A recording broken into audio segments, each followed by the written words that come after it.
Bien, perfecto. ¿Se acuerdan que la clase pasada habíamos estado hablando de toda la célula, de la célula eucariota, que es la que a nosotros nos interesa porque vamos a estar haciendo hincapié en la célula vegetal? Por lo tanto, la célula vegetal es eucariota y esa es la que vamos a estar profundizando en nuestro estudio. Y habíamos hablado de que esa célula eucariota, y especialmente la vegetal, estaba formada, digamos, de afuera hacia adentro, por una pared celular, por la membrana plasmática, y en el interior un citoplasma que estaba formado por el citosol, que eran agua y sustancias disueltas, y todo el conjunto de organelas.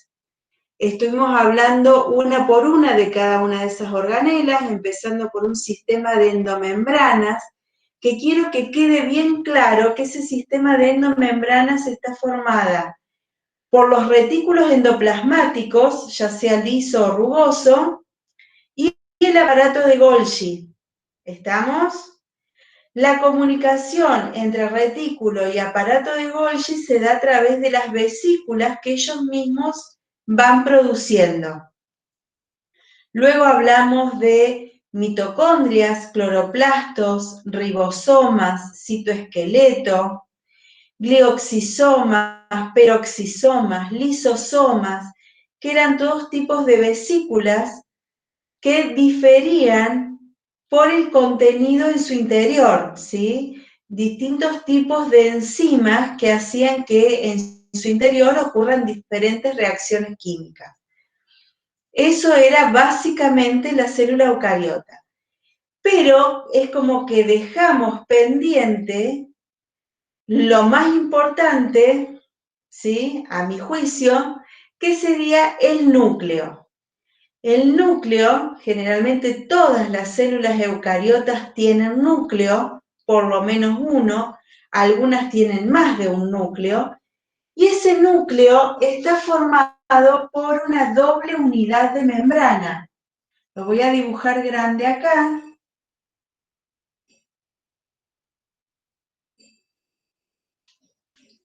Sabiendo que si el núcleo lo hago de este tamaño, la célula por lo menos tendría este tamaño, ¿sí? Que no voy a dibujar los límites de esa célula porque me voy a concentrar en este núcleo. Aproximadamente, y eso depende de cada tipo de células, ocupa un 10% de todo el espacio o el volumen de la célula. Este núcleo tiene distintas partes, ¿sí? La más externa es la envoltura nuclear. Y esa envoltura nuclear no le llamamos membrana nuclear, porque en realidad esa envoltura nuclear está formada por una doble unidad de membrana. ¿Se acuerdan cuando hablamos de las membranas biológicas y a qué llamábamos unidad de membrana? Cada unidad de membrana está formada por la bicapa lipídica en la que se insertan proteínas e hidratos de carbono. En este caso, tiene dos de esas unidades de membrana, dejando entre medio un espacio que se llama perinuclear.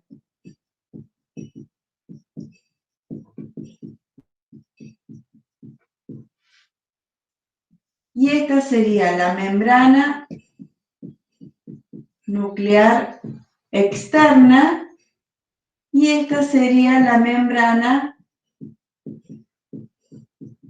nuclear interna.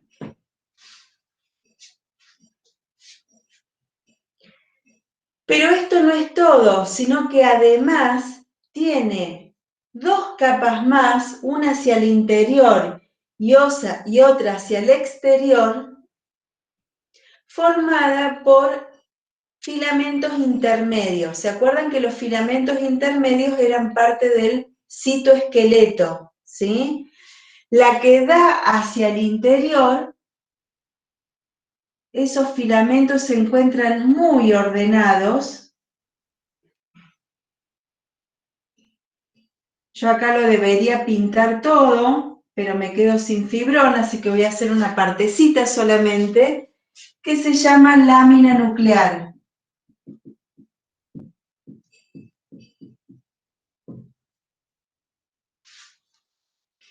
Y hacia el exterior, esos filamentos intermedios están todos desordenados, ¿sí? Voy a dibujar una partecita nomás y le voy a poner filamentos intermedios. Tanto la lámina nuclear como los filamentos intermedios hacen que esa doble unidad de membrana sea mucho más estable, le da estabilidad. Y fíjense que a todo esto se le llama envoltura nuclear. Por eso es que no podemos decir sencillamente membrana nuclear, tenemos que hablar de toda una envoltura nuclear. ¿Y para qué tenemos toda esta envoltura nuclear que limita todo ese contenido del núcleo? Porque en el interior del núcleo hay unas moléculas químicas de ácidos nucleicos que son extremadamente importantes para todo el funcionamiento de la célula, que es precisamente las moléculas de ADN. Ese ADN va a estar combinado con proteínas que se llaman histonas y no histonas. Por ahora lo dejamos ahí, más adelante van a tener una asignatura que es química biológica, donde lo van a analizar muy en detalle, pero por ahora nos conformamos con decir que son desoxirribonucleoproteínas, que no es otra cosa que ADN más proteínas, en distintas moléculas, y que cada una de esas moléculas forman en conjunto la cromatina. Si lo tuviéramos que dibujar acá, haríamos todos unos hilitos muy finos, porque cuando está en estado de cromatina, esos hilitos, ¿sí?, están descondensados o relajados, ¿sí?, o estirados. Para que se lo imaginen, estas moléculas serían como pedazos de hilo que están estirados. A eso se le llama cromatina. Y entre paréntesis le vamos a poner ADN más proteínas. ¿Qué diferencia tiene esta cromatina con los cromosomas? Prácticamente ninguna. Químicamente no tiene ninguna diferencia. La única diferencia es el estado de condensación. Cuando estos hilitos que ahora tenemos totalmente estirados comienzan a enrollarse porque se preparan para la división, se empiezan a cortar, ¿sí?, y se empiezan a ensanchar, formando como unos bastones. Cuando llega ese momento es donde la cromatina se transforma en cromosomas. ¿Está claro? Cromatina, cromosomas. Lo único que se diferencia es en el estado de condensación. Y para que se den una idea, también podrían estar pensando en la diferencia que existe entre una lana, pedazo de lana, estirado, y el ovillo de esa lana. Cuando tenemos el ovillo, que esa lana está toda enrolladita, el ovillo es mucho más corto y más ancho, y se ve más. En cambio, cuando esa lana está estirada, es simplemente como un hilo estirado, mucho más largo y más finito. Esa es la diferencia entre cromatina y cromosoma. Y químicamente están formados por ADN y por proteínas. Otra partecita de este núcleo, y que se ve solamente cuando está en estado de cromatina, es el nucleolo. El nucleolo es una región de este núcleo que al microscopio óptico se ve como más clarita, por eso le hago línea de puntos, y que no es otra cosa que pedazos de cromatina que codifican para ARN ribosómico y para las proteínas que van a formar parte de los ribosomas. Pero, ¿qué es el nucleolo? Es cromatina, una cromatina que tiene determinados genes que codifican para los compuestos químicos que van a formar el ribosoma. Además, ¿sí?, hay una matriz nucleolar, ¿sí?, que es agua y sustancias disueltas que están alrededor. Hay una zona granular donde esos compuestos se empiezan a ensamblar o se empiezan a sintetizar. Y hay una zona fibrilar. Las zonas del nucleolo, por ahora las podemos dejar. Lo más importante del nucleolo es que sepamos que está formado por cromatina que contiene genes que codifican para los compuestos que se necesitan para la formación del ribosoma y que está en el interior del núcleo. Puede haber uno o puede haber varios dependiendo del tipo de células. Si hay varios, lo más común es que se unan entre sí y formen un nucleolo un poco más grande.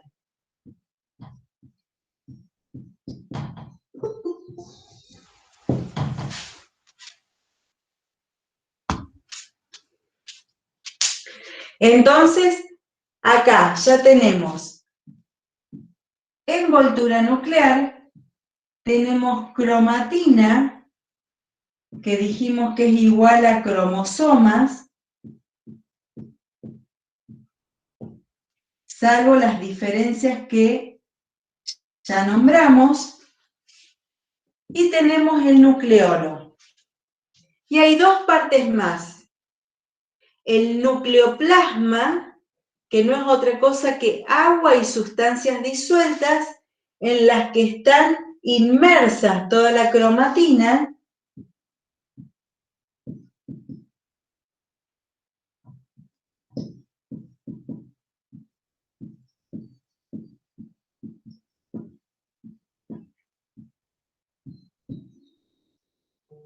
químicamente es agua más sustancias disueltas,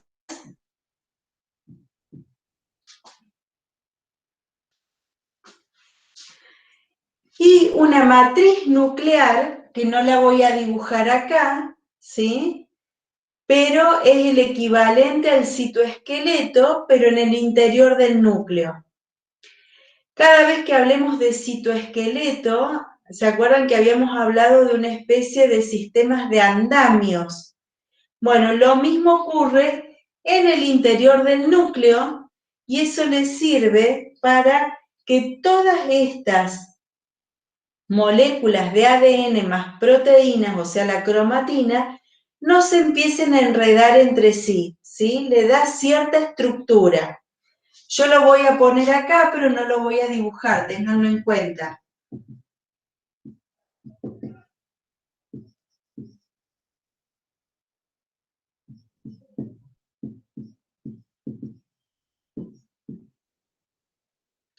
Y acá tenemos las 5 partes entonces del núcleo.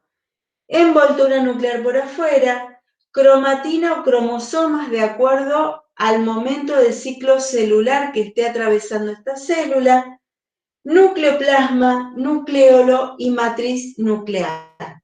Todo lo que sea nucleoplasma sería el equivalente al citoplasma en el resto de la célula, pero siempre hablando del interior del núcleo. y todo lo que sea matriz nuclear sería el equivalente al citoesqueleto, pero en el interior del núcleo. ¿Queda claro? Sí. ¿Preguntas? Sí, profe. Sí, profe. No, hasta ahora no, preguntas no. Por lo menos es entendible. Bien, perfecto. Esta sería la estructura del núcleo, ¿sí? Ahora, ¿cuál es la función del núcleo? La función del núcleo principalmente es centro de control de todas las actividades de la célula a través de todo este código genético que se encuentra en la cromatina. Porque en ese código genético va a estar formado por distintos genes que codifican para diferentes proteínas. Como ustedes saben, las proteínas, muchas de ellas tienen actividad enzimática y en presencia de ellas, muchas reacciones químicas pueden ser llevadas a cabo más velozmente, ¿sí? Si no existieran las enzimas, tal vez esas reacciones químicas podrían ocurrir, pero no en los tiempos que necesita la célula. Entonces, esas proteínas que tienen función o actividad enzimática hacen posible la célula de la vida y por lo tanto hacen posible que ocurra todo el metabolismo celular que vimos que ocurría en todas las organelas durante la clase pasada. ¿Quieren que les saque una foto a esto y después se los paso por WhatsApp? Sí. Sí, profe. Sí, se puede hacer, sí.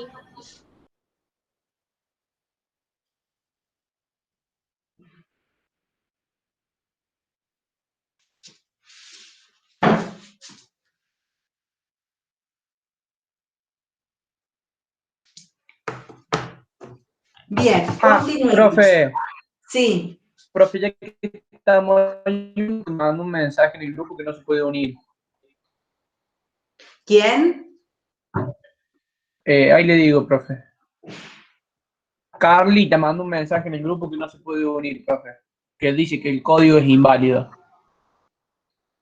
Pero hace 10 minutos, profe. Ah, ¿y no está? ¿Quién es Carla Becerra? Me parece que ya ingresó. ¿Está por ahí, Carla? Se unió y volvió a salir, me parece. Ah, y debe estar teniendo problemas de conexión entonces. Decile que vuelva a intentar y que si no, no se preocupe que la clase va a quedar grabada.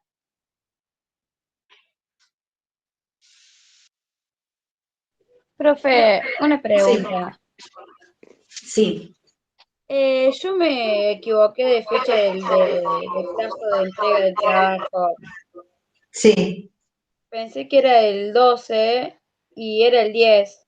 Es hoy, es hoy. pero sí es hoy, antes de las 11. Y me dice que ya no puedo reenviarlo de nuevo.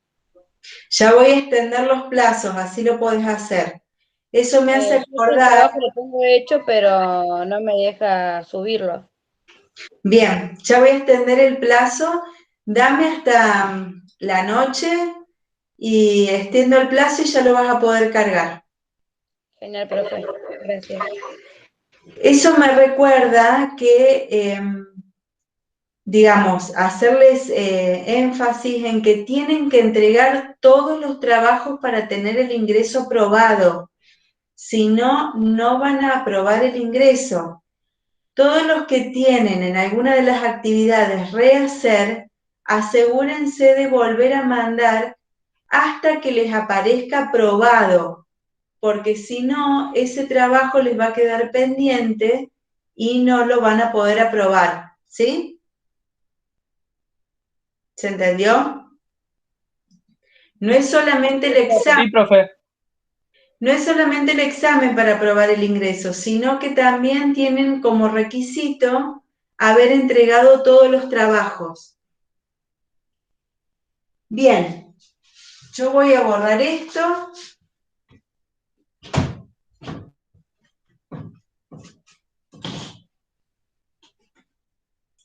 Profe, Sí, Una pregunta. ¿Puede sí. ser que hay trabajo que no los vio usted? Si no lo vi, seguramente se me pasó, pero en teoría tengo todo corregido.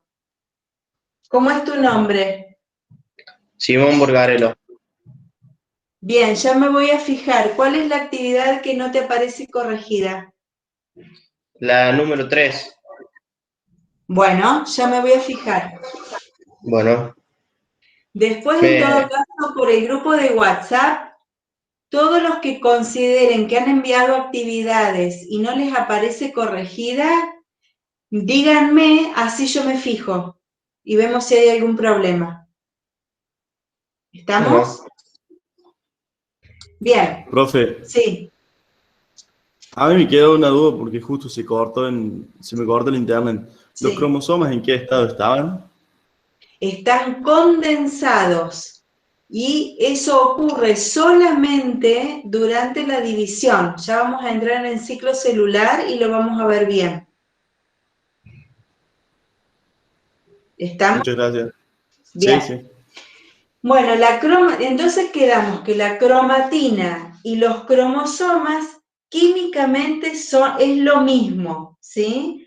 Son distintas moléculas, va a haber tantas moléculas como cromosomas tenga una célula en particular.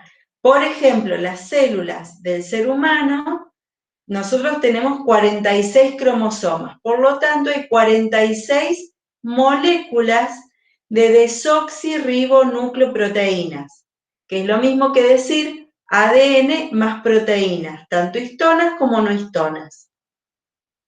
Esas proteínas es muy importante que estén porque son las que le dan estructura a ese ADN y les permiten, en el momento de que se tengan que condensar, empezar a enrollarse de una forma tal que esa molécula no termine toda enredada, ¿sí? Sería como en un ovillo, vieron que generalmente tiene un tubito en el medio, ¿sí? El tubito sería la proteína, alrededor del cual comienza a enrollarse toda esa molécula de ADN. Entonces, ese ADN, cuando se condensa, forma los cromosomas. Los cromosomas generalmente tienen forma de bastón y generalmente aparecen duplicados. ¿Por qué? Porque cuando llegan a la división, ese ADN tiene que estar duplicado para que cada célula hija reciba una copia completa. En el centro aparece una estructura circular, ¿sí?, que toma el nombre de centrómero.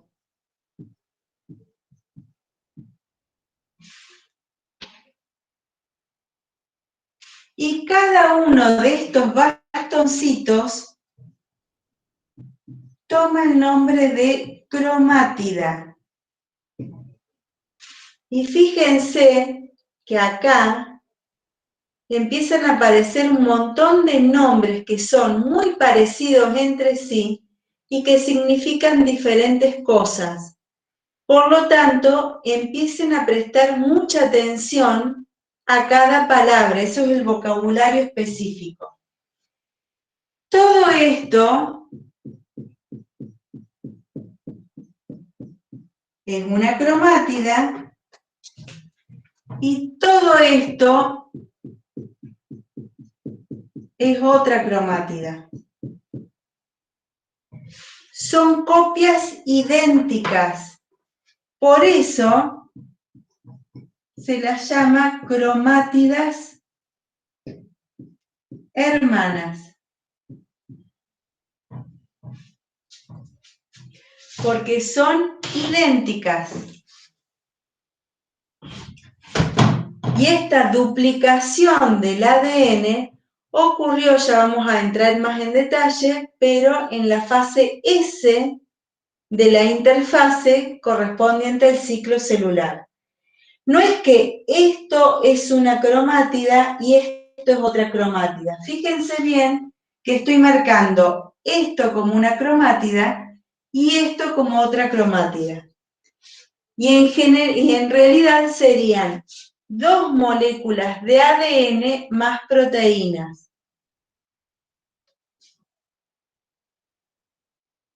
Exactamente igual, y solamente se unen en esta región que se llama centrómero.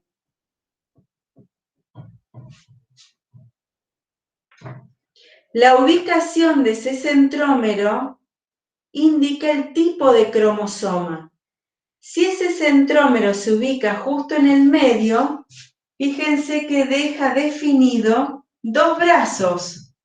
Esto es un brazo y este es otro brazo. Cuando son exactamente igual de la misma longitud de esos brazos, no se les indica ningún nombre. A esto se le llama cromosoma, porque está condensado, metacéntrico.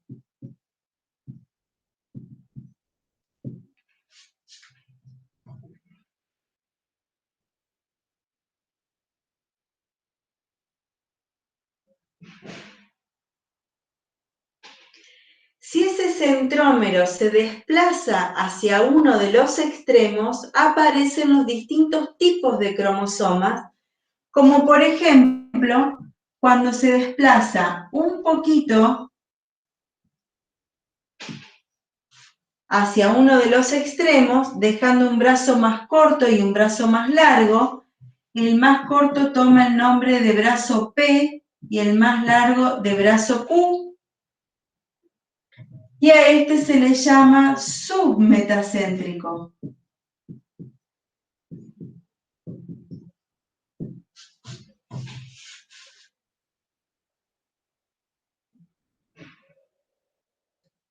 También puede suceder que se desplace un poco más hacia uno de los extremos, dejando 2 brazos P muy cortitos, que en el libro les decía que está formado por ADN satélite, que siempre está condensado.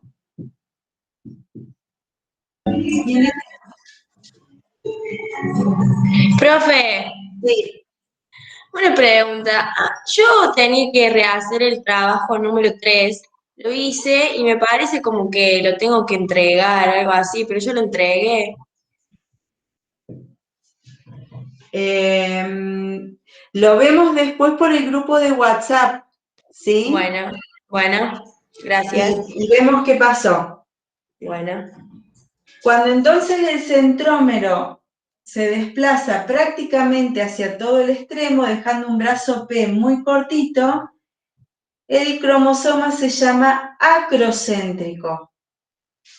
Y si se desplaza totalmente hacia el extremo, dejando un solo brazo, recordemos que estos son cromátidas hermanas, a este cromosoma se lo llama telocéntrico. Profe, hay un pedacito de arriba del pizarrón que no se ve. Bien, ¿de la derecha o de la izquierda? De la derecha, justo donde dibujó el último cromosoma. Bien, déjame que acomode entonces la cámara. ¿Ahí? Un poquitito más abajo. Así no cortan las letras.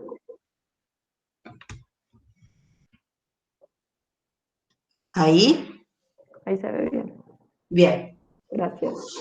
Entonces tenemos estos 4 tipos de cromosomas. Cada una de las especies tiene un número de cromosomas que es propio de esa especie. Habíamos hablado del ser humano, que tiene 46 cromosomas. Dentro de esos 46 cromosomas habrá un determinado número que son metacéntricos, un determinado número que serán submetacéntricos, algunos acrocéntricos y otros telocéntricos.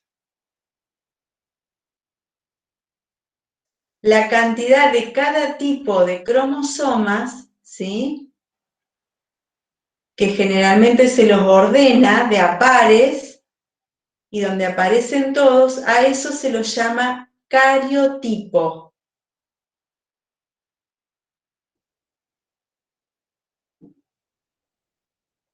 Y vamos a suponer, esto no es así, pero vamos a suponer que el ser humano tiene 2 pares de cromosomas metacéntricos y que esos cromosomas metacéntricos en su interior, en su ADN, codifican para determinadas características en pedacitos de ADN que se llaman genes. Los genes son pedazos de ADN que codifican para una determinada proteína. Para la otra proteína habrá otro gen y así sucesivamente. Toda la información contenida en esos genes, en todos los cromosomas que tenga una célula, es lo que se llama genoma. Profe, Sí. una pregunta, me quedé con las dudas. Eso serían todos cromosomas, pero con diferentes nombres. Diferentes nombres porque son de diferentes tipos de acuerdo a dónde se ubica el centrómero. Claro, sí, sí. Está. Bien. Entonces, profe. Entonces, los diferentes tipos de cromosomas que tenga una célula es el cariotipo. Pero la información que se encuentra en los genes de la totalidad de esos cromosomas sería el genoma. O sea, cariotipo y genoma no es lo mismo.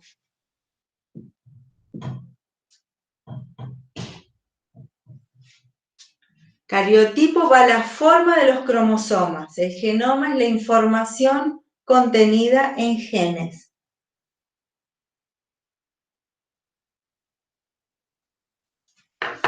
¿Vamos bien hasta acá? ¿No perdí a nadie?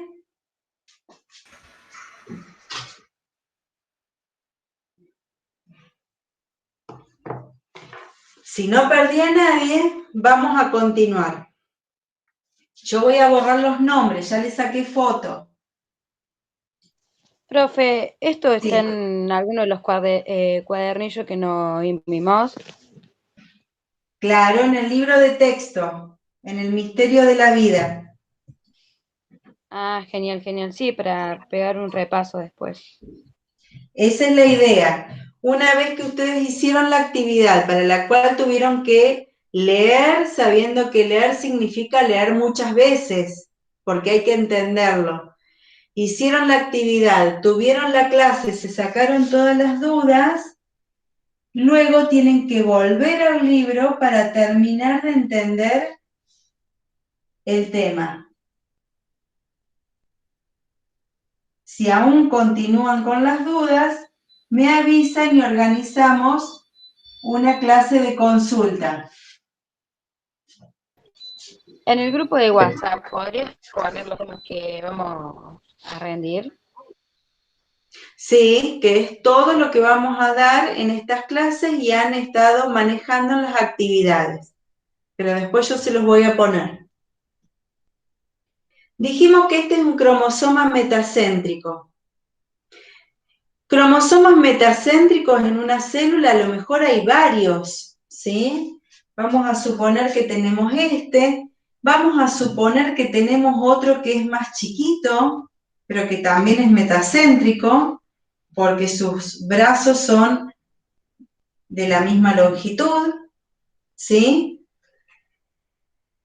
Eso hace que en este metacéntrico más grande haya determinados genes que codifican para determinadas características.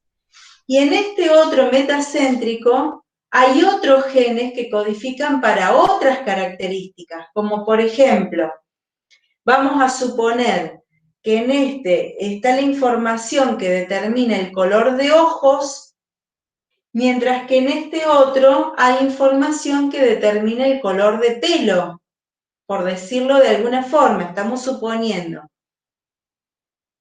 Eso quiere decir que estos cromosomas no son homólogos. Para que sean cromosomas homólogos, tienen que ser del mismo tipo de cromosoma, tener el mismo tamaño y contener información para las mismas características. Entonces, este cromosoma, para que esté con su homólogo, debería aparecer otro cromosoma del mismo tamaño, del mismo tipo, y acá no lo vamos a poder dibujar, pero que contenga información para las mismas características. Esa es la única forma de que dos cromosomas se consideren homólogos.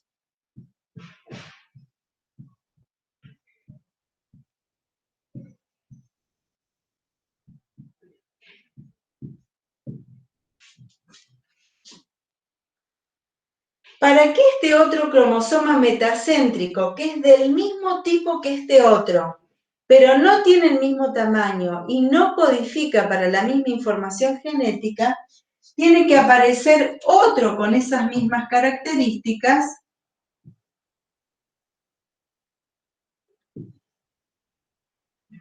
para que funcionalmente sean cromosomas homólogos.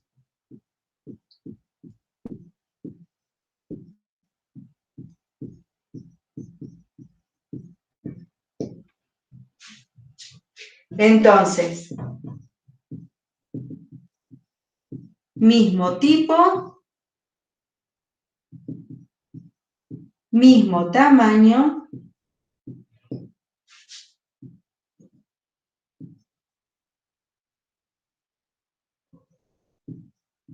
codifica para las mismas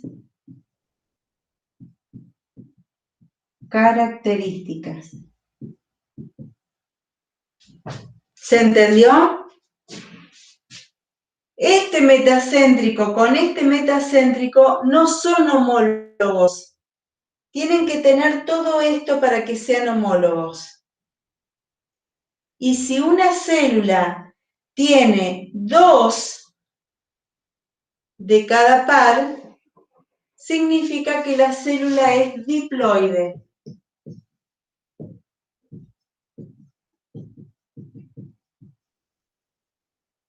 Y se simboliza con el 2N.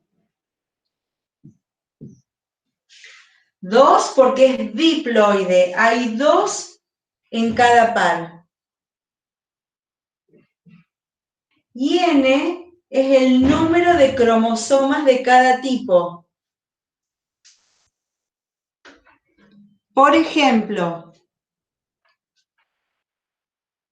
denme un segundito, chicos.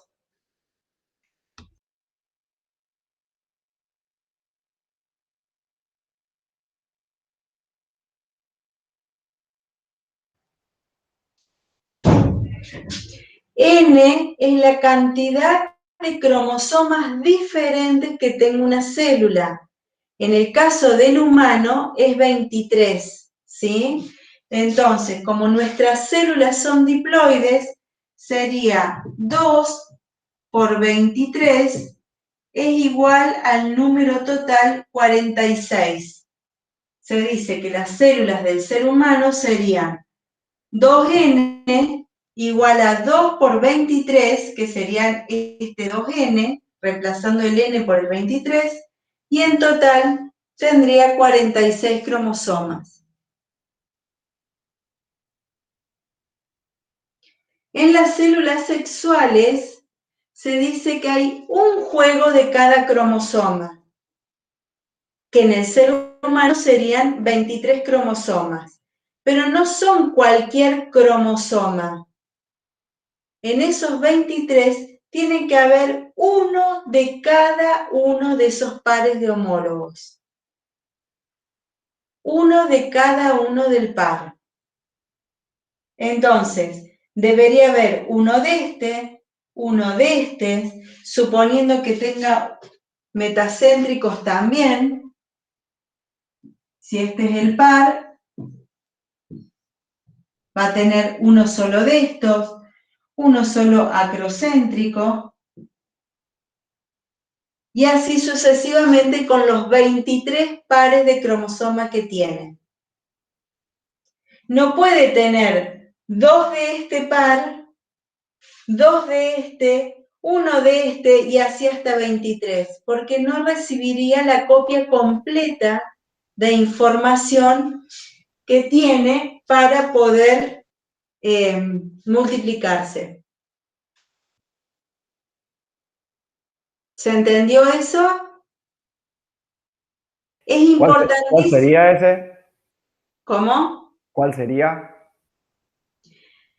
Las células sexuales sí o sí tienen que recibir en la meiosis, que ya lo vamos a ver en la próxima clase, un cromosoma de cada par para tener un juego completo con toda la información genética que necesita.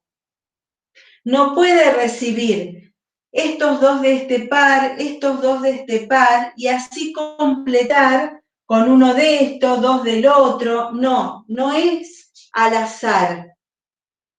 Tienen que recibir exactamente 1 de cada par de esos 23 pares de cromosomas que tiene la célula madre. Y de los homólogos, uno lo reciben de la madre y el otro lo reciben del padre. Por eso hay variabilidad genética en la descendencia. ¿Se entiende? Vamos a poner para acá. Sí, profesor. Que las células sexuales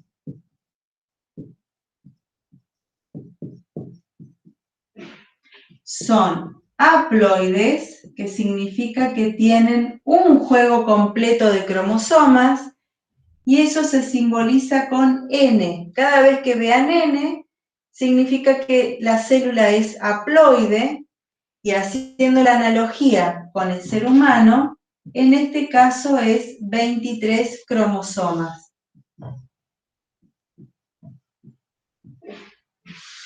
Es muy importante, chicos, que entiendan la diploidía y la haploidía y a qué se le llama cromosomas homólogos. Porque si no entienden esto, no van a entender ni mitosis ni meiosis. ¿Está claro? Sí, Yo profe. quiero que con todo lo que han avanzado en la actividad, con lo que estamos hablando acá, esta misma tarde, mañana, se pongan a repasar de nuevo esto, porque van a ver que la mitosis y la meiosis la van a entender un poquito más. Y algo que tal vez no les dije la clase pasada, pero que es importantísimo, es que biología no es una materia difícil, ni tampoco que no se pueda entender. La clave de biología es ir trabajándola gradualmente, ¿sí? Hacen la actividad, la dejan reposar, la vuelven a leer al día siguiente y así al día siguiente de nuevo. Hacen la clase a la tarde, vuelven a leer todo lo que hemos visto y de esa forma no deberían tener problemas. Por supuesto que les prohíbo que estudien de memoria. Biología no es una materia para estudiar de memoria. A biología hay que entenderla. Cuando ustedes tratan de estudiar de memoria, se van a encontrar con muchísimos términos, muchísimo vocabulario específico, que es muy parecido entre sí, pero significan distintas cosas, y se les van a empezar a mezclar. Entonces van a terminar al tercer día que no saben ni dónde están parados. A la biología hay que ir razonándola, y se va razonando de a poquito. Todos los días ponerse a estudiar biología. No les digo 4 horas por día, les pido media hora. con media hora ustedes pueden volver a leer todo lo que han visto hasta el momento, razonar de acuerdo a lo que hemos estado charlando en forma oral, y les posibilita que si llega a quedar alguna duda, salte y me puedan consultar antes del examen. ¿Está claro? Si es así, nadie debería tener la necesidad de que la noche anterior al examen tengan que pasar toda la noche en vela estudiando. Van a llegar al examen estudiando de a media hora. Y esa es la forma de tener éxito en una evaluación. ¿Vamos bien? Sí, profe, una pregunta. Sí. O sea que la haploide es un par de homólogos, No, ¿o no? ¿No? Entendí mal entonces. no. Justamente no es un No, par, es o sea, un un juego de homólogo. cromosomas. Claro. ¿Está? Vamos a suponer que tenemos una célula que tiene todos estos cromosomas que están dibujados en el pizarrón. Yo les voy a repasar en rojo a uno de los miembros del par y en negro les dejo al otro miembro del par.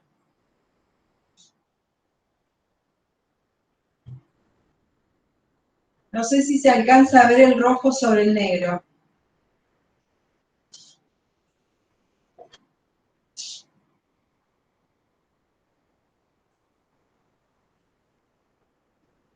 ¿Se alcanza a ver que cada par tiene un cromosoma rojo y el otro negro?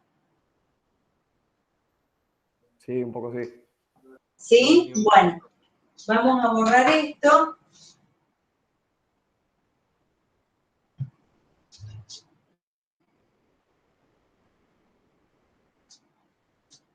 Si yo les digo que hay una célula que tiene todos estos cromosomas, ¿cuál es su número diploide? Total. ¿Cómo es la pregunta, profe? Que no se escuchó bien. Esperen que voy a apagar el aire porque me está haciendo interferencia. Si yo les digo que hay una célula que tiene todos estos cromosomas que están dibujados acá, ¿cuál es el número total de cromosomas? ¿No serían 92? No, no, no. Olvídense, cuenten los que están dibujados acá. 5. ¿No serían 10 cromosomas? Fíjense, tengo 1. ¿Me van siguiendo? Sí. 1, 2, 3, 4, 5, 6, 7, 8, 9 y 10. 10. El número total es de 10 cromosomas. ¿Sí? O sea que las células diploides, porque veo que tienen 2 en cada par, es de 10 cromosomas. Pero sus células sexuales, que son haploides, ¿cuántos cromosomas tendría? 5. 5. Y yo puedo decir que esas células sexuales tienen este cromosoma, este y este. No. No, porque no tienen uno de cada par. No estoy teniendo estos pares. Tiene que tener uno de cada par. ¿Sí? No es cualquier 5. Tienen que tener un acrocéntrico, un submetacéntrico, un telocéntrico, un metacéntrico de este tamaño y un metacéntrico de este otro tamaño. ¿Se entiende? Sí, profe, allá en el diploide. ¿Acá? Sí, te Sí. quedaría 2n, o sea, formulado te quedaría 2 por, o sea, el 10 de los cromosomas. ¿Cómo sería? Para hacerle cuenta. Es este n. Sería 2 por 5 igual a 10. y los cuento. 1, 2, 3, 4, 5, 6, 7, 8, 9 y 10. ¿Se entendió? Sí, profe. Y acá fíjense que tengo 2 en cada par, pero especialmente en agronomía y en los cultivos que están muy mejorados genéticamente, pueden ser que haya células tetraploides. Si hay células tetraploides, en vez de haber 2 en cada par, tendría 4 cromosomas del mismo tamaño, del mismo tipo y que codifica para las mismas características. En ese caso, en vez de poner 2N, se pone 4N. ¿Sí? Si es 4N y suponiendo este mismo ejemplo, donde en vez de 2 en cada par hay 4, el número total de cromosomas sería de 20. Pero su número haploide sigue siendo 5, porque 4 por 5 es igual a 20. También es común, sobre todo en los verdeos de invierno, que sean octaploides. O sea, en vez de 4, tenga 8 en cada par. En ese caso tendrá 40 cromosomas, pero sigue siendo su número haploide 5. 8 por 5 es igual a 40. Pero bueno, eso lo dejamos para más adelante, genética. Por ahora me conformo con que entiendan a qué se le llama haploide y a qué se le llama diploide. ¿Quedó claro? Sí. Sí, profe. Bien. ¿Qué hora? Uy, son las 11. ¿Quieren hacer recreo?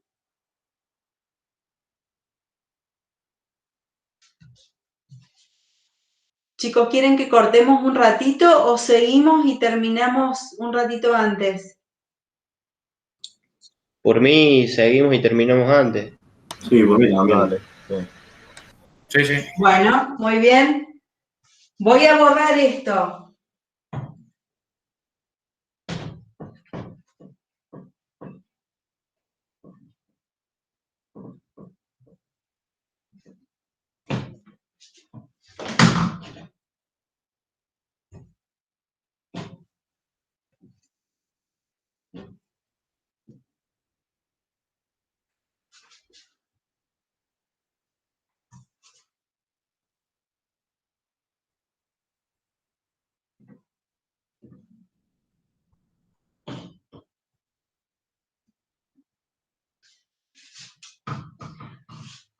Bueno, vamos a ver qué pasa con esta célula a lo largo del ciclo de su vida. Y vamos a suponer que tenemos una célula vegetal, por eso la dibujo rectangular, en la que hay un núcleo, ¿sí? Que en determinado momento, si uno lo mira en microscopio óptico, ese núcleo se ve todo así difuso. ¿Qué está pasando con esa célula? ¿En qué parte del ciclo celular estaría ubicada?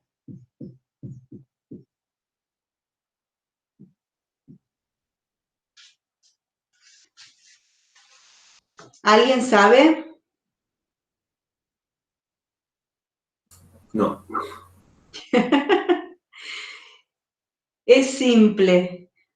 Cuando uno lo observa en el microscopio óptico y adentro del núcleo no se le ve nada, se le ve así todo un color bastante homogéneo, es porque el ADN, ¿sí? O las desoxirribonucleoproteínas están en estado descondensado y por lo tanto se le denomina cromatina.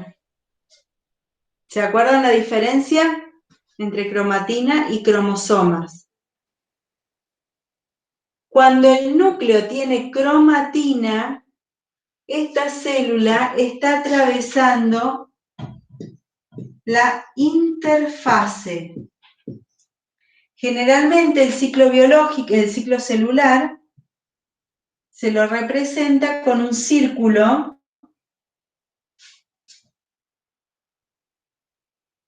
que es una serie de eventos repetitivos que se dan a lo largo de la vida de una célula. La mayor parte de este círculo está ocupado por lo que se llama interfase. Y da la impresión de que durante la interfase no le pasa nada a la célula, pero en realidad le pasan muchísimas cosas porque justamente es el periodo en el que esa célula está creciendo, ¿sí? Vamos a suponer que la célula empieza con este tamaño y cuando llega al final de la interfase tiene un tamaño muchísimo mayor. Entonces, analicemos qué ocurre en todo este periodo para que de chiquitita pase así de grande, ¿sí? Crece en volumen. Y para ello, lo primero que sucede es un periodo que se llama G1. G por un término en inglés que se denomina gap,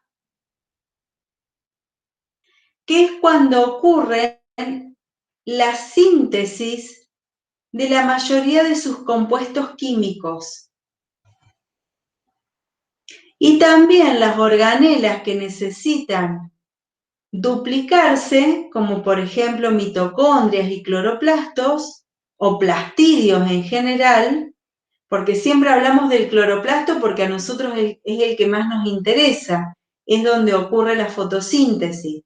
Pero no tenemos que olvidarnos de que hay otros tipos de plastidios. Tanto cloroplastos o plastidios y mitocondrias se duplican. ¿Se acuerdan que tenía una molécula de ADN en su interior? Eso les permite duplicarse. Y hay otras organelas que se sintetizan, se dice de novo. De novo es un vocablo latín, que significa de nuevo, de cero. Como por ejemplo el citoesqueleto, los ribosomas. En el nucleolo, que estaría en el interior del núcleo. Todo eso, que es una intensa actividad bioquímica, está ocurriendo acá en G1. Una vez que, eso por supuesto, la producción de muchos compuestos químicos y de organelas, hace que esa célula empiece a crecer. Una vez que tiene suficiente cantidad, avanza hacia la etapa de síntesis, que se simboliza con S. Y acá, aparte de seguir ocurriendo todo lo que ya venía ocurriendo en G1, ocurre la duplicación de ADN. Y esto es importantísimo. Acá está descondensado, ¿sí? El ADN. Está en estado de cromatina. Pero si uno lo pudiera ver en forma de cromosoma, acá los cromosomas estarían con una sola cromátida y cuando ocurre ese y se duplica el ADN, ya se podrían estar viendo las cromátidas hermanas. Se los dibujo así para que ustedes lo vean, pero en realidad acá el ADN está descondensado. Si lo tuviéramos que dibujar tal cual está, deberíamos dibujar una de las cromátidas bien larga y finita, y la otra bien larga y finita. No está enrollado. Una vez que se duplicó el ADN, esto avanza hacia G2, que es cuando ocurren todos los preparativos finales que hacen que esta célula esté lista para duplicarse o para dividirse. En G2, por ejemplo, se controla que todo este ADN se haya copiado fielmente, porque si no ocurre eso, podrían aparecer mutaciones que hace que después la célula sea inviable, que ocurran errores en la duplicación. Tanto G1 como S como G2 forman parte de la interfase.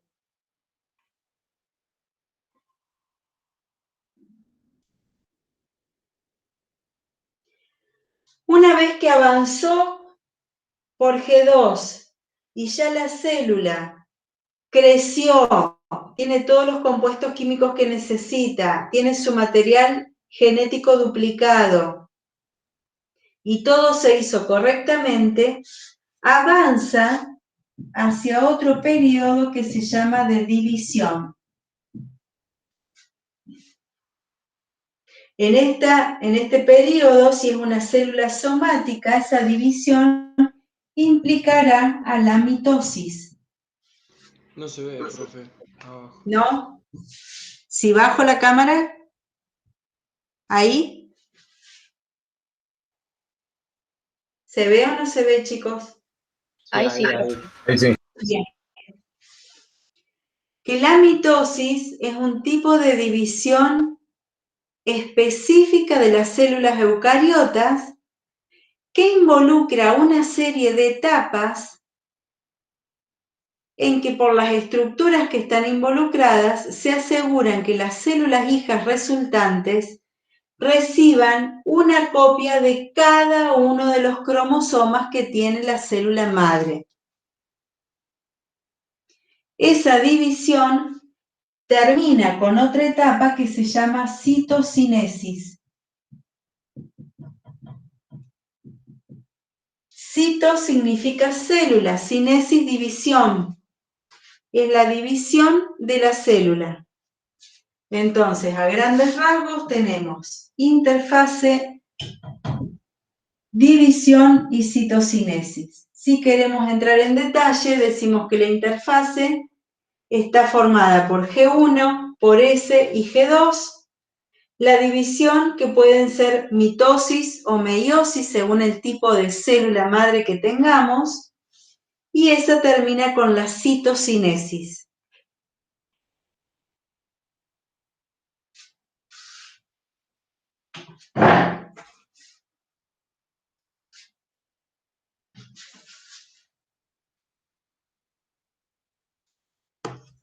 Ya le saqué fotos porque ahora necesito borrar. ¿Alguna duda hasta acá? No.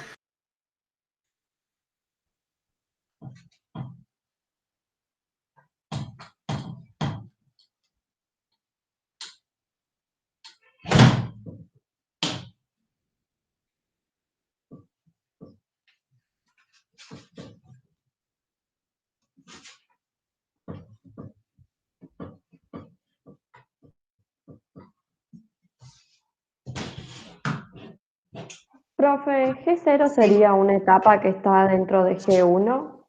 ¿Cómo? ¿G0 sería una etapa que está dentro de G1? G0 se le llama cuando G1 se prolonga indefinidamente, como por ejemplo sucede en las neuronas. Vieron que se dice que las neuronas no se dividen más una vez que alcanzaron su madurez, no se dividen. Eso es una célula que entra en G0, es una etapa G1 muy prolongada en el tiempo, que puede durar años. Nunca avanza hacia S. ¿Alguna otra pregunta? No, gracias. Bien, vamos a suponer que tenemos una célula vegetal en interfase, o sea que acá tenemos cromatina, pero que está en G2 de interfase.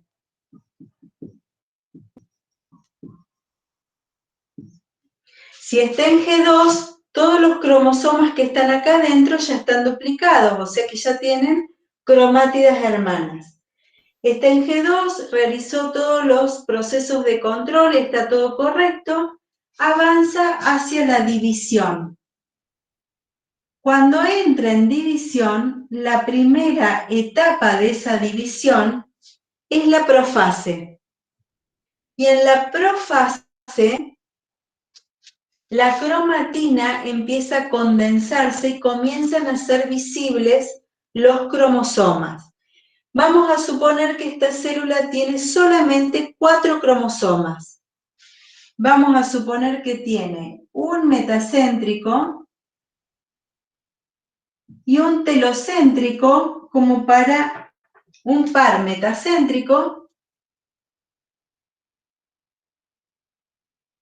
y un par telocéntrico como para marcar bien las diferencias. ¿Se alcanzan a ver ahí?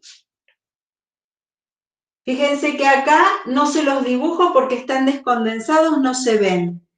Y acá todavía están largos porque no alcanzaron el máximo grado de condensación, por eso se los dibujo así medios larguitos.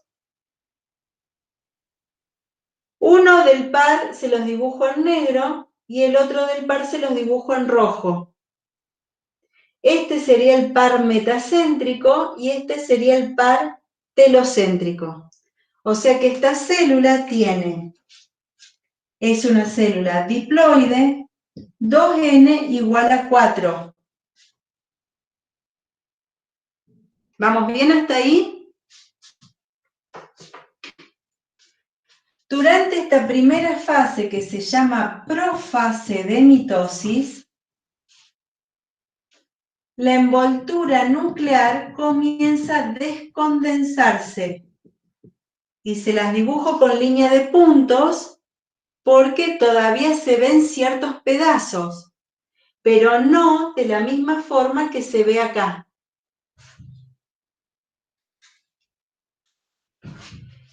Y el uso mitótico, o sea, los microtúbulos del citoesqueleto que formaban todo el citoesqueleto de la célula, se desensamblan y se rearman o comienzan a armarse en forma de uso. También se los dibujo con línea de puntos porque está en formación. Esto sería el uso mitótico, uso en formación. Esto es envoltura nuclear, que se los pongo como EN.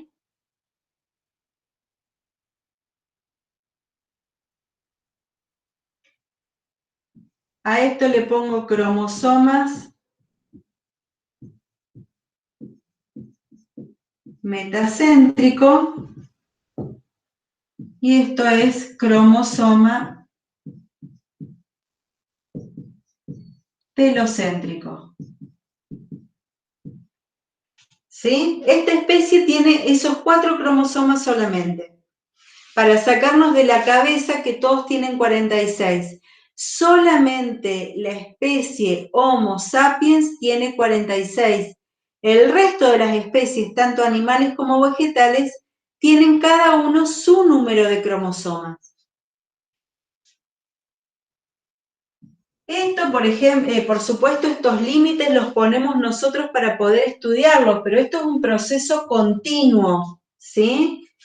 Una vez que comienzan a condensarse, la envoltura nuclear se empieza a desensamblar y el uso mitótico comienza a formarse, esto avanza hacia lo que se llama metafase.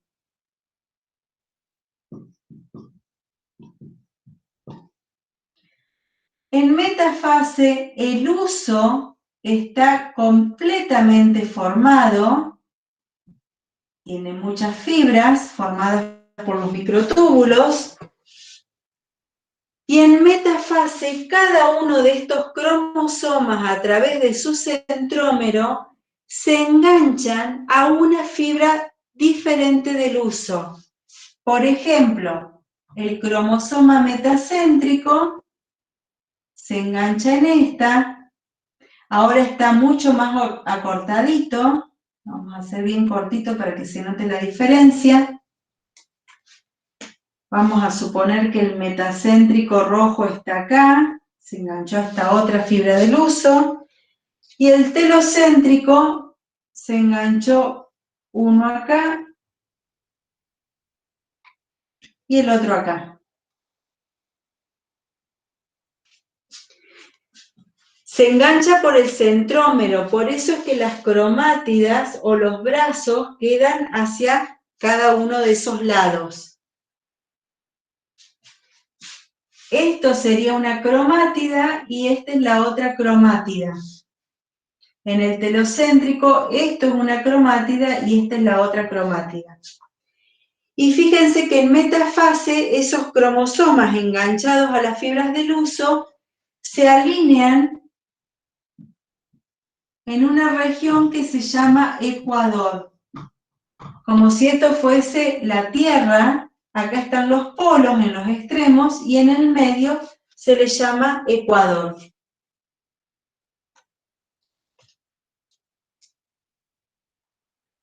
Una vez que todos están enganchados en las fibras del uso y alineados en el ecuador, progresa hacia la siguiente etapa que se llama anafase.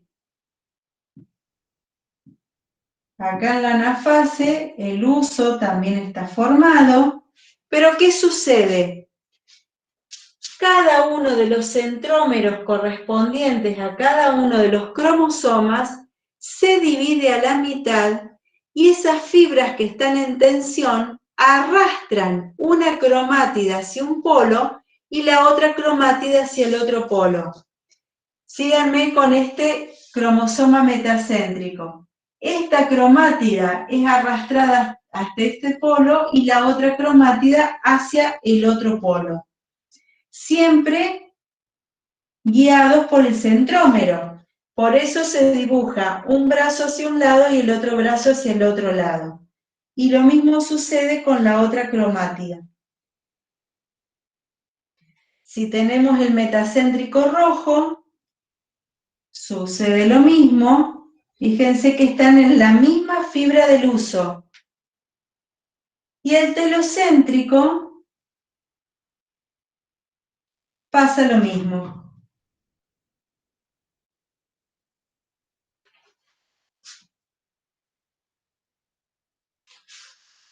Fíjense que una cromátida de cada cromosoma migran hacia el polo superior y la otra cromátida migran hacia el otro polo. Cuando se separan esas cromátidas hermanas, cada una de ellas pasa a ser un cromosoma diferente, que ahora ya no está duplicado como ocurría acá. Acá cada cromosoma está formada por dos cromátidas. En este caso, cada cromosoma está formado por una sola cromátida.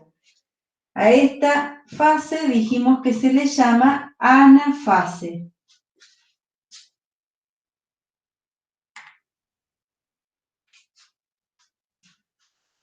Y una vez que llegan hacia los polos, avanzan hacia la última fase de mitosis, que se le llama telofase,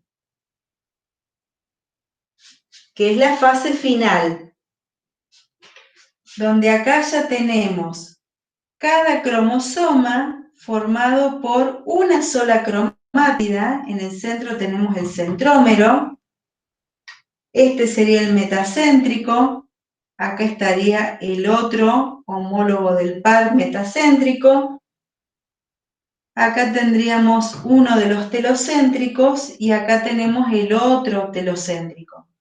Y lo mismo ocurre del otro lado. Fíjense que los estoy dibujando más largos porque acá ya empiezan a descondensarse.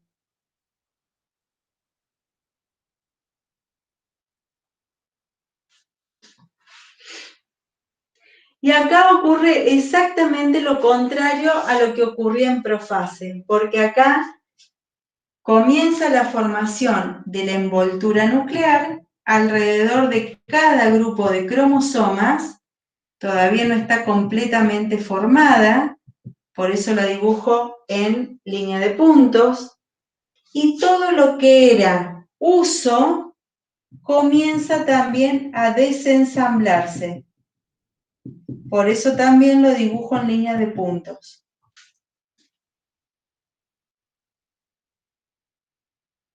Profe, Sí, en el dibujito que tenemos en el libro, sí, como al costado hay unas plaquitas que no sé qué serían. ya vamos a llegar, dame un segundito. Bueno, Esta formación de envoltura nuclear alrededor de cada uno de los grupos de cromosomas se le llama cariocinesis. Cario significa núcleo, cinesis división, es la división de los núcleos. Donde había un solo núcleo, ahora aparecen dos. Y la mayoría de las veces ocurre en simultáneo la citocinesis, que es la formación de esta placa celular, acá en el medio, en la región ecuatorial, con el aporte de vesículas que se forman en el aparato de Golgi. En el aparato de Golgi, ¿se acuerdan que dijimos que había síntesis de diferentes sustancias? ¿Cómo se haría, profe? ¿Cinesis? La citocinesis es la formación de esta placa celular con el aporte de las vesículas que provienen del aparato de Golgi. Esas vesículas, ¿se acuerdan que eran circulares? Tenían una unidad de membrana y en el interior determinadas sustancias químicas. Cuando llegan acá a la placa ecuatorial, esas vesículas se abren, liberando el contenido a esta placa que va a formar parte de la laminilla media de la pared celular, o sea, pared celular.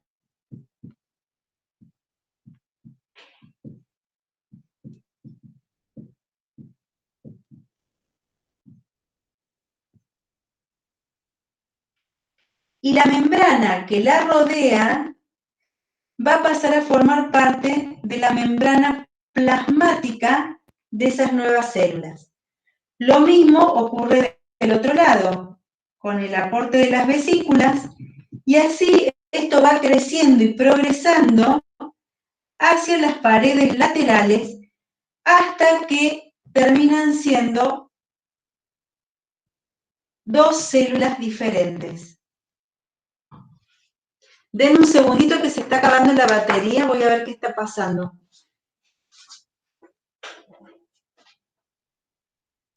Sí, me parecía, profe, porque se cortó. Ah, perdón.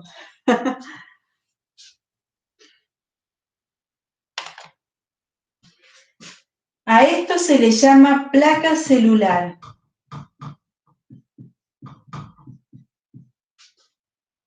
Y esto que dibujo acá son vesículas.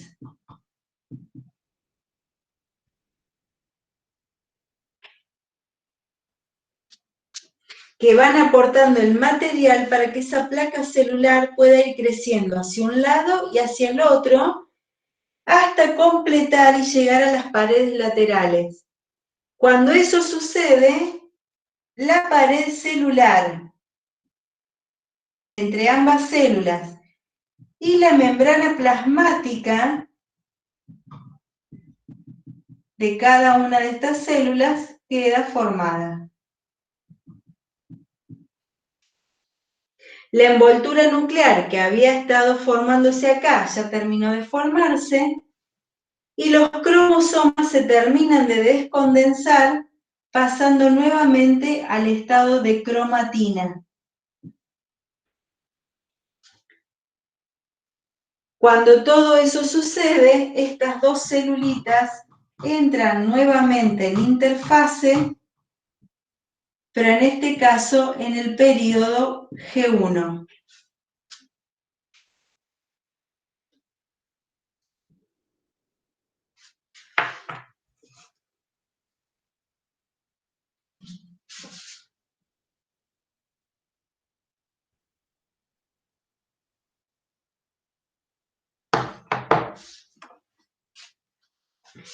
Fíjense la diferencia de tamaño entre estas células que entran en G1 y esta otra que era la célula madre que estaba en G2.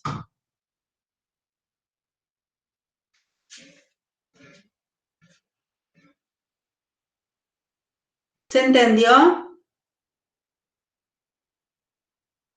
No se ve, me dice Gonzalo. ¿Qué es lo que no se ve?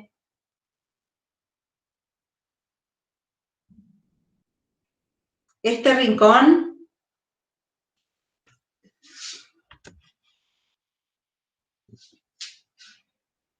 Un pedazo del pizarrón.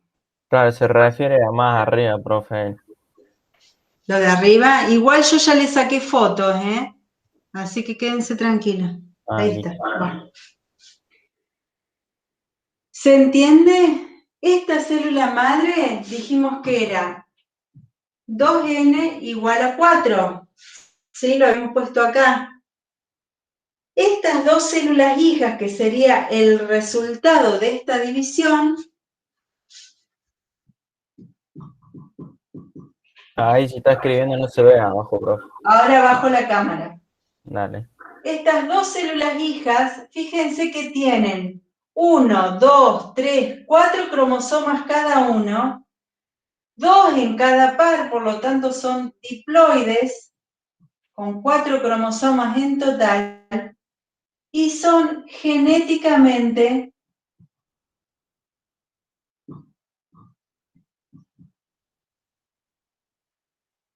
idénticas a la célula madre.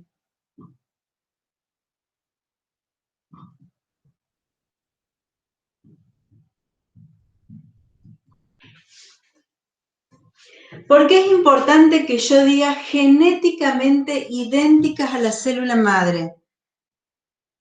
Porque los mismos cromosomas que tenía la célula madre son los que va a tener la célula hija. No ocurre ningún tipo de intercambio genético.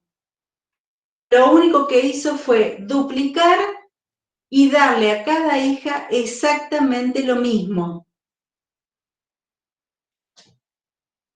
Este tipo de división generalmente es el que ocurre en células somáticas. Soma significa cuerpo. Son las células del cuerpo del ser vivo, pues ya sea planta, animal, ¿sí? O lo que sea. Cualquier organismo que esté formado por células eucariotas. Entonces, en ese ejercicio que tenían en la actividad donde decían el ser humano tiene 46 cromosomas, diga el resultado si esa célula sufre mitosis. La respuesta correcta no era 46 cromosomas solamente, sino era, el resultado será 2 células hijas con 46 cromosomas igual que la célula madre y genéticamente idénticas a ella. No basta con decir solamente 46 cromosomas, ¿sí? Este es el resultado de la mitosis. ¿Alguna pregunta? No. Bien, ¿algún otro que pueda tener duda? ¿De núcleo, de célula o de lo que sea? Por ahora no, profe. No sé cuándo lo vea, de vuelta. Bien, la tarea ahora, esta tarde, es volver a leer todo, especialmente la parte de diploidía y haploidía, y ver si lo entienden. ¿El Y video lo va a lean. pasar ahora, profe, o cuándo? ¿Cómo? El video, ahora que estás grabando. El video ya lo voy a pasar en un rato. Vale. Me lleva un tiempito descargarlo. Y ya les paso las fotos. Lean también meiosis, ya preparándose para la próxima clase.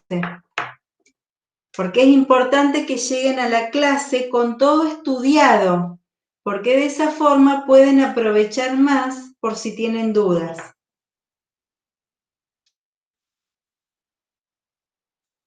Bueno, chicos, ¿alguna otra duda? ¿Toma asistencia, profe? Sí, estoy anotando, pero los últimos que entraron no alcancé a escribirlos. A ver, díganme, esperen un ratito que me fijo quién me falta. Y les pido que todos aquellos que hayan mandado actividades y que no les haya parecido corregida, que se queden un ratito, así lo organizamos.